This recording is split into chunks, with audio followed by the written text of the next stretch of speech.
6 years. That's how long I'd been at Halcyon Systems, building frameworks, cleaning up bloated product flows, and designing experiences that turned failing client portfolios into multi-million-dollar wins. I wasn't loud about it. I never needed to be. My work spoke louder than any pitch deck. At least I thought it did. The morning of the all-hands meeting, there was a buzz in the air. People were whispering in corners, nodding toward me in the hallways with knowing looks. Even the executive assistant, Lorena, gave me a soft smile and mouthed, "Congrats," as I passed the coffee station. I didn't respond, superstition maybe. I just held onto my ceramic mug a little tighter and kept walking. The conference room filled quickly. Screens flickered to life. The CEO, Brennan Kessler, stood front and center, flanked by our retiring director of product vision, Daria Lang. She'd been my mentor from day one. No nonsense, hyper-rational, but fair to the core. When she told me last quarter, "You're ready for this role," I believed her. And for once, I let myself believe in timing. Today marks a new chapter. Brennan began, his voice polished like a keynote speaker. Daria has set the bar high. We needed someone with bold ideas, team spirit and vision. After careful consideration, we're proud to announce our new director of product vision. A brief pause. I smoothed the hem of my navy dress and sat taller. Callum Grayer. Applause erupted. My hands moved before I told them to. I clapped. Once. Twice. Like an automaton. My ears rang with static as Callum stood to shake hands, his tailored blazer somehow more smug than he was. He beamed, waving like he'd just won an Emmy. Daria looked down at her hands. She didn't clap right away. Callum took the mic and thanked Brennan HR and everyone who helped him grow. He threw a nod my way. And of course, Selvine Harlow, whose insights taught me so much this past year. I smiled. I'm still not sure how, but it held just long enough to sell the illusion that I was fine, that this was fine. When the applause faded and chairs began to scrape back, I stayed seated, hands folded in my lap, eyes fixed on a smear of old dry erase ink on the far wall. It wasn't fine, but I knew now exactly what kind of game I was in and who I was sitting across from. I still remember my first week at Halcyon back when I was just an unpaid intern with a lone, heavy degree and a secondhand laptop that wheezed every time I opened a Figma file. I stayed late that first Friday night reorganizing a broken navigation model for a client in crisis. No one asked me to. I just didn't want our team to fail on a launch that already felt like it was hanging by threads. Monday morning, that model was in the CEO's inbox, and no one questioned where it came from. No one asked, so I didn't say. That silence became a habit. Within 18 months, I went from UX associate to product flow specialist. By the third year, I was ghost-fixing major systems before meetings, the kind of tasks no one sees but everyone benefits from. Design bottlenecks disappeared, churn went down, clients renewed. I built stability, quietly. Then came Callum Grayer. He joined 2 years after me wearing unearned confidence like a tailored suit. He wasn't malicious, just slippery, always arriving 10 minutes late with a grin and some joke about traffic. His desktop stayed suspiciously clean. His Slack statuses always read meeting even when he wasn't logged into a call. But what he lacked in work ethic, he made up for in timing. He had an uncanny way of surfacing when senior leadership passed by offering coffee, chiming in with practiced enthusiasm, asking softball questions that made executives feel brilliant. I'd be shoulder deep in a redesign sprint, while Callum discussed the Warriors game with Brennan like they'd grown up together. I noticed it. Of course I did. I noticed the way my ideas would suddenly echo back to me a week later in Callum's voice, during a cross-functional update. I noticed how he asked to review my outlines, then slipped phrases from them into his roadmap demos. But I didn't say anything. I told myself it didn't matter who said it first, only that the work got done. That results would reveal the truth in the end. They didn't. The morning after the announcement, I found myself wondering how many of the things I'd given freely had helped build the illusion that now stood at the helm of my department. And worse, how many of them I had handed over willingly. 2 days after the promotion, Callum stopped by my desk with the bounce of someone who believed his own mythology. "Need your magic touch on this client deck," he said, sliding over a half-done outline. "You're the detail whisperer cell, detail whisperer, execution queen, UX ninja." I'd heard them all. Compliments dress like respect, but always a few rungs below the credit line. I told myself it didn't matter. Just get the job done. That week blurred into late nights. I rebuilt Callum's proposal from scratch, cleaned the language, tightened the case. Studies added the strategic mapping he couldn't name but would recite later. He signed off with a thumbs-up emoji. No notes, no questions.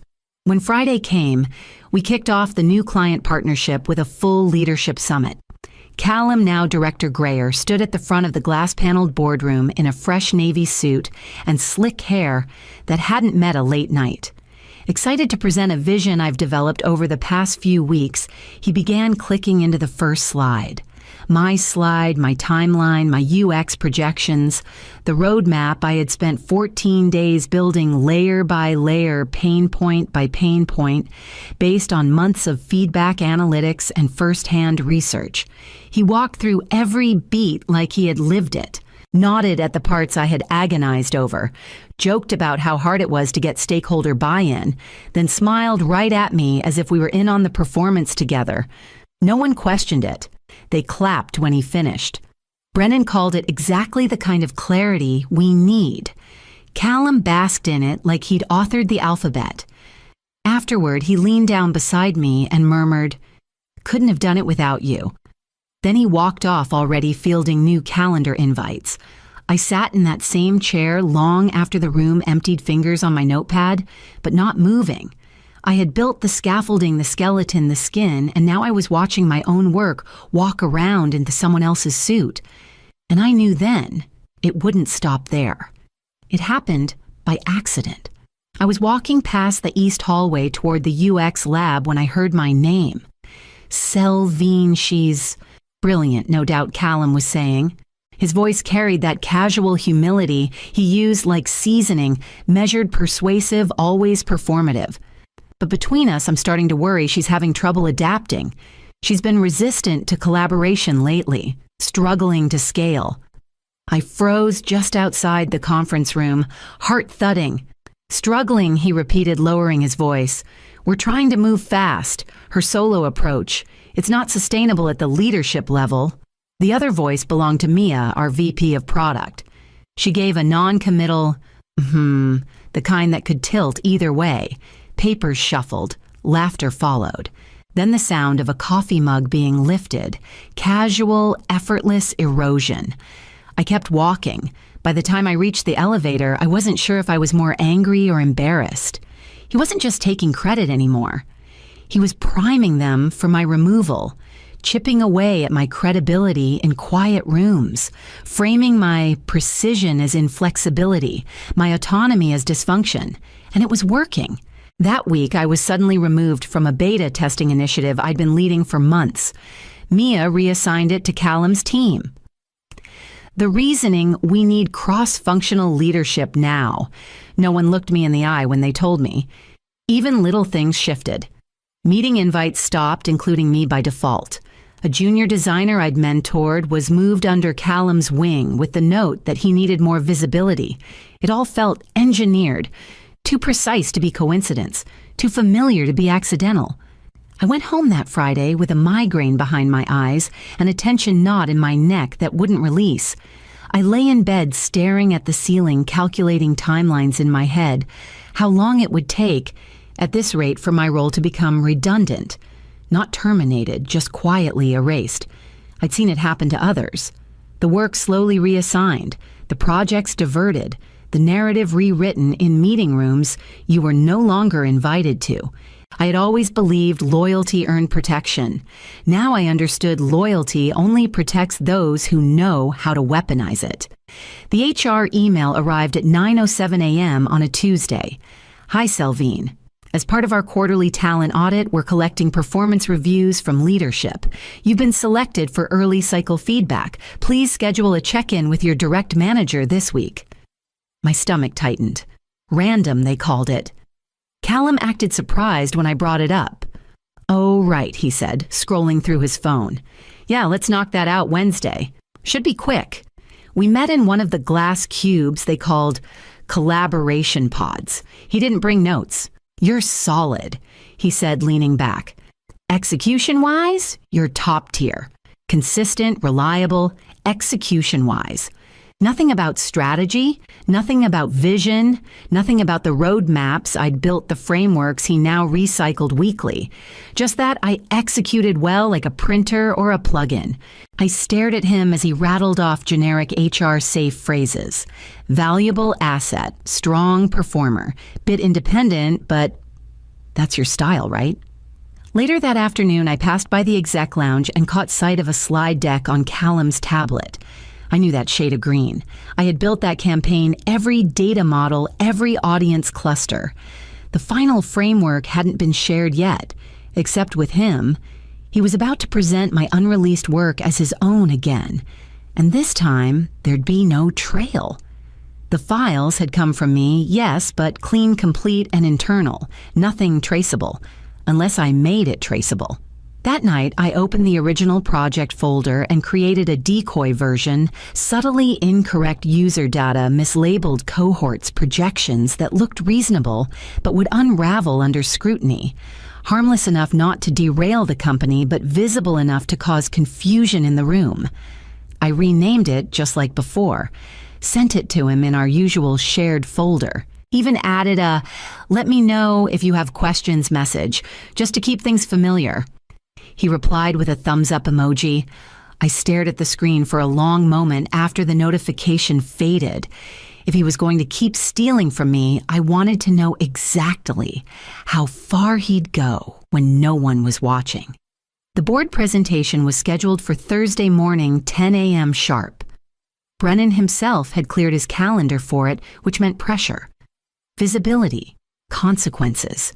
I took my seat near the back of the conference hall, just behind the director of finance and to the left of HR's compliance officer. Callum stood confidently at the front, flanked by two junior analysts who looked like they'd pulled an all-nighter trying to keep up. Excited to walk you through our segmentation strategy for the Lyra campaign, he began tapping the remote. Slide 1, fine. Slide 2, familiar. Slide 3, the decoy. I watched the COO Margot Lynn narrow her eyes. Her fingers paused mid-K-stroke. She leaned slightly forward. Wait, she said, cutting through Callum's monologue. These audience tiers. Why are Tier 3 engagement rates projected higher than Tier 1? That contradicts your funnel logic. Callum blinked. Sorry, can you repeat that? She did slower. Your top-tier audience has a lower projected retention curve than your bottom-tier users. That's not how any of your prior modeling worked. He looked at the screen like it had betrayed him. I could almost see the sweat bead at his temple. That must be a typo, he muttered. I'll have Selvine, I'll double-check the data. Several heads turned. Margot tapped her pen. It's not a typo, it's systemic. Your logic fails on 3 tiers. Did you even vet this? He fumbled through a half answer, then offered to circle back offline. But the silence in the room was dense, uncomfortable. Executives exchanged looks. The air had shifted. I said nothing. Didn't move, didn't blink. Let it all hang there. By 2 p.m., I was back at my desk. I opened a new folder titled Grayer Attribution Archive. Inside it, I began dragging in every design file timestamp, Slack message version log, and meeting note I'd quietly saved for months. I added the dummy file. The date it was uploaded, the trail from me to him, to that screen, and I wasn't done yet. Because if the board wanted the truth, if they ever asked, I was going to have it ready, sorted, and undeniable. I drafted the resignation letter the way I approached every product handoff clean. Neutral, quietly surgical. 2 paragraphs. gratitude for the opportunity, wishing the company continued success. No fire, no ash, no emotion. But it wasn't the only file in the envelope. Attached beneath the folded page was a 38-slide PDF, neatly formatted, indexed, and impossible to explain away. I labeled it Supplemental Documentation, Attribution and Conduct. The first section was simple side-by-side screenshots of my original design decks and Callum's final versions. Timestamps showed how mine had been saved days or weeks earlier, line by line, layout by layout. Copy-paste, change the font. That was his contribution. Next, Slack messages Callum asking me to polish pieces of work he later claimed credit for, always at the 11th hour. Can you just help make this client-ready, quick sanity check on these projections? They always came just before a leadership review. Then came the HR material. Meeting notes from my random performance check-in, followed by a version control log showing I had personally authored the campaign model he failed to defend at the board meeting. I added an appendix detailing the intentional errors I'd seeded, proving he had lifted my work without understanding a word of it. Last, a formal note addressed to the board's ethics liaison and copied to HR's compliance lead. I sent the letter electronically first, printed a hard copy later, slipped both into a navy blue folder and placed it on David's desk, the VP of Strategy, early the next morning before the rest of the building woke up. By the time the first coffees were being brewed, the file had been opened twice, once by HR, once by the board. I didn't wait for confirmation. Instead, I returned to my desk and finished compiling the final draft of my personal business plan. The folder on my desktop blinked quietly in the corner, labeled simply Harlow Lab. By noon, I had packed a single box with my nameplate notebooks and the lucky pen I'd used in every launch since 2019. It was time to deliver the envelope in person. Callum's office door was slightly ajar as usual.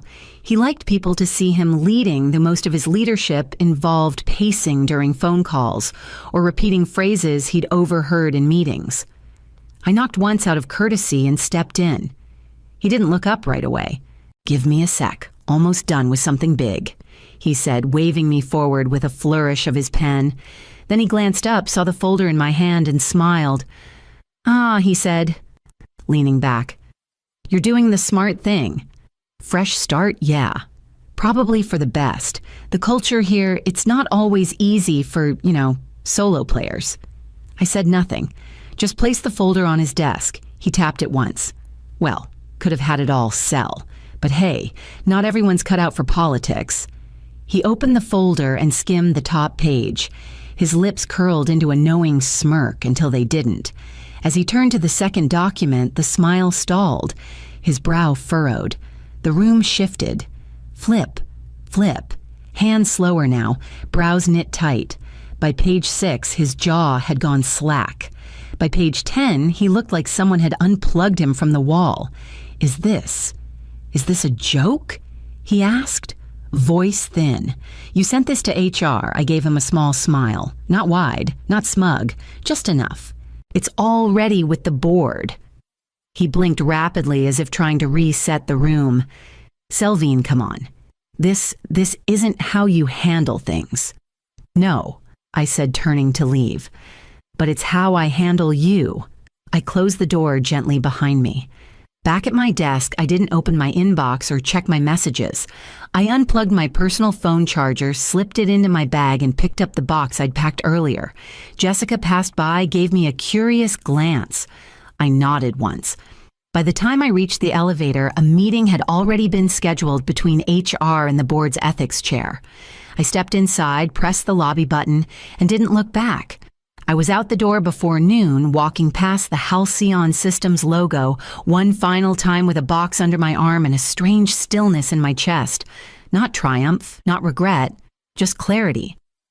By 3:30, my phone buzzed with a message from a former colleague. "You lit something up. HR and 2 board members just walked into Conference A. No one's talking." By 5, an internal memo began circulating. Callum had been placed on administrative leave pending an internal review of conduct and attribution integrity. That was corporate speak, for we caught him. Over the next few days, I kept my head down. I finished revising my business plan, bought the domain name for Harlow Lab, and filed the LLC paperwork. I stayed off LinkedIn. I didn't respond to messages right away. I gave myself space to breathe. Exactly 1 week later, I received the call. The number was blocked, but the voice wasn't. It was Brennan, the CEO. Selvine, he said, measured but uneasy. The board has reviewed your documentation. First off, I want to personally apologize. We've opened a formal ethics audit, and we'd like to discuss your return. He offered reinstatement, a formal title Director of Product Vision, a raise, a public statement acknowledging a breakdown in internal communications and failure to credit rightful contributions. I let him finish. Then I said no, not out of spite, not out of pride, just because I didn't need it anymore. I appreciate the gesture, I told him, but I've already started something of my own. There was a pause, then a quiet, "We'll regret losing you." I didn't reply to that. After we hung up, I stood at the window of my apartment looking down at the city I used to see only on weekends in glimpses between deadlines. That night, I put the finishing touches on the Harlow Lab pitch deck and hit send to 3 prospective clients I'd quietly kept in touch with over the years. Within 48 hours, one replied with interest. Another asked if we could meet. The third wrote simply, "We always knew it was you behind those wins." The first day in the new space, the walls were bare, the lighting too clinical, and the desk chairs squeaked every time I moved. But it was mine. Harlow Strategy Lab, launched with no fanfare, no press release, just a Gmail account, a Squarespace site, and a list of contacts. I believed in more than titles. I took on small clients, first scrappy startups with big ideas and no legacy politics. I listened, built, iterated. I remembered what it felt like to be in a room where the work mattered more than who got the spotlight. By the 6-month mark, I'd hired a junior strategist, Mina, a brilliant recent grad who reminded me of myself, hungry, careful, unsure when to speak. The first time she presented in front of a client, she glanced at me 3 times, searching for permission to continue. Afterward, I pulled her aside. "You don't need permission," I said. "You need clarity, and you already have it." That became a rhythm. I mentored her, then another. Soon I was holding monthly roundtables for women breaking into UX, half of them carrying stories they hadn't told out loud yet. When they asked for advice, I gave them one sentence: never let them mistake your silence for absence.